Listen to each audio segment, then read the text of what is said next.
Coucou les filles, c'est Windy de la chaîne Black Queen. Alors aujourd'hui on va se retrouver pour ce make-up look qui est assez simple et j'ai pas fait la coiffure en caméra parce que je voulais faire la coiffure en caméra sauf que j'avais plus de batterie, donc du coup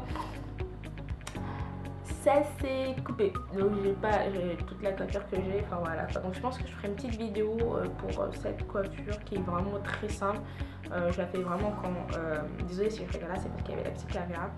Je la fais vraiment quand j'ai pas vraiment envie de me coiffer, j'ai pas envie de peigner mes cheveux, j'enlève les nattes que du soir, j'attache mes cheveux derrière, je fais mon petit bun là et ça fait ça rend pas mal je trouve. Et c'est un alors si vous voulez voir ce petit tuto très simple, restez en ligne.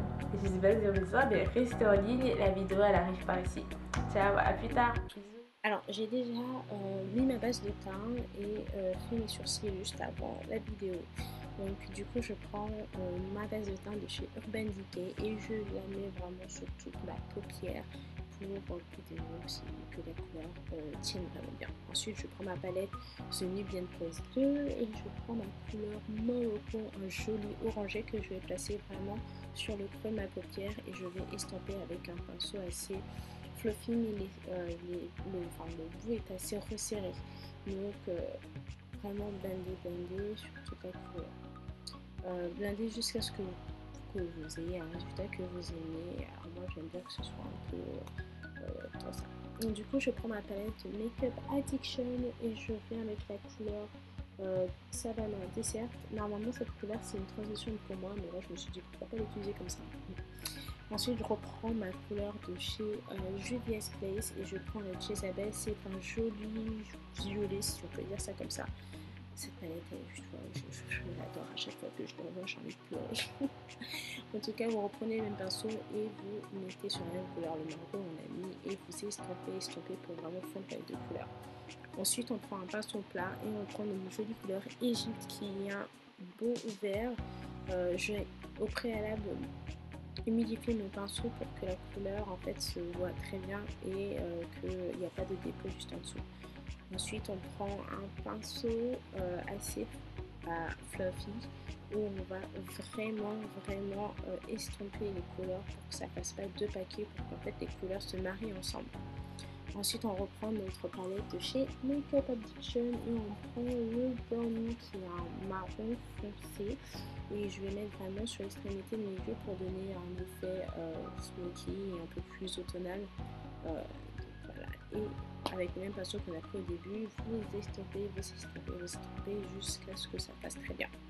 Ensuite, on prend mon nouveau fond de teint que j'ai, qui est le Double Wear de chez Estée Lauder. Ma couleur, c'est Face Chestnut, qui est le 5C1.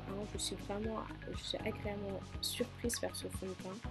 J'étais un peu sceptique, mais en fait, il est magnifique. En plus, il camoufle vraiment bien les imperfections, parce que moi, j'en ai quand même pas mal, mais j'en ai quand même. Donc, du coup, voilà, moi, je l'étale avec mon pinceau et je l'étale un petit peu. Ensuite, je prends mon concealer de chez Ele Girl. Du coup, j'ai la couleur Warm Honey. Donc, vous le mettez bien sur les parties où vous voulez apporter de la lumière. Et ensuite, je mélange avec mon NARS. Je ne me rappelle plus du tout la couleur. Je le mettrai en barre d'infos. Donc, voilà, pour un effet un peu plus naturel. Ensuite, on prend un beauty blender et vous tapotez jusqu'à ce que ce soit parfait, qu'on ne voit pas forcément une démarcation, etc. Je prie de m'excuser pour les lumières.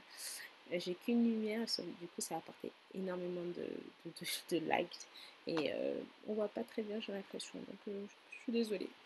Ensuite, je prends mon pinceau de contouring et je crois, mon stick de chez Makeup Forever. Je ne me rappelle plus du tout. De toute façon, je mettrai tout en barre d'infos. Et voilà, je tapote. En fait, je veux vraiment un contouring qui soit assez léger. Je dis bien assez léger. Et du coup, c'est pour ça que je tapote. Je tapote pour pas que ça en fasse trop vraiment. Donc, vraiment, n'oubliez pas de vraiment estomper pour pas que ce soit on voit des grosses traces. Du coup, je prends l'autre côté qui est un peu plus clair pour un peu nettoyer mon contouring parce que j'ai l'impression d'avoir un peu débordé un peu trop. Donc, du coup, je reprends mon petit blender et j'estompe. Comme vous pouvez le voir, il n'est pas hyper ouf mon contouring. Ensuite, je prends ma palette de chez Makeup Addiction que je vais utiliser comme blush. Je vais prendre le Flaming Kisses et Savannah Dessert et je mélange les deux pour donner une couleur. Et ensuite, je prends mon fameux highlighter de chez Estée Lauder qui est le Genuine Glow, qui est juste magnifique en teinte 03. Si vous voulez pas vraiment vous maquiller, vous mettez ça. J'ai déjà essayé, il est juste, il apporte la lumière, ce qu'il faut. Mais comme j'adore briller, je vais prendre mon BK Champagne Pop, le magnifique, le highlighter doré qui est juste waouh quoi. Du coup, je vais prendre mon pinceau et je vais estomper pour pas qu'on fasse, ça fasse un gros trait, pour que ce soit quand même assez joli et assez naturel. Et j'en mets sur mon arc de Cupidon parce que j'aime bien. Et là, c'est la déception parce que je trouvais vraiment plus mon trait d'eyeliner liquide. Donc, du coup, j'ai dû prendre un crayon light de chez NYX que j'ai transformé en eyeliner. Du coup, là, je trace mon trait tant bien que mal. J'ai vraiment eu du mal à que mon trait se voit, donc j'ai quand même pas mal travaillé. Donc voilà, vous le mettez bien. Ensuite, j'ai pris une couleur de chez Makeup Addiction encore et je pense qu'avoir pris le Flaming que j'ai mélangé à Marocco pour donner une sorte d'effet de smoky. Et je prends mon col de chez Kiko qui s'appelle Deep Black Kajal. Je ne sais pas du tout s'il est encore, mais bon. Ensuite, pour faire mon contour de lèvres, je prends le NYX de chez NYX, désolé, pas de chez NYX, et je crois que c'est Nutmeg. Alors, je préfère un peu le MAC, le Chestnut parce qu'il est un peu plus foncé. Donc du coup, vous avez vu, j'ai appliqué d'abord le Dubaï qui est un joli marron qui est magnifique, et au centre, je prends le Abu Dhabi pour donner en fait un effet un peu plus naturel. Donc pour faire un espèce d'ombré. Donc ensuite je mélange bien, je prends mon spray de chez Urban Decay pour fixer le tout. Comme vous pouvez voir, je n'utilise pas de poudre. Et voici le final. Alors je vais mettre une photo à peu près comment ça donne parce que j'ai l'impression que ça donne pas du tout la même chose en vrai. Mais voilà, j'espère que vous allez aimer.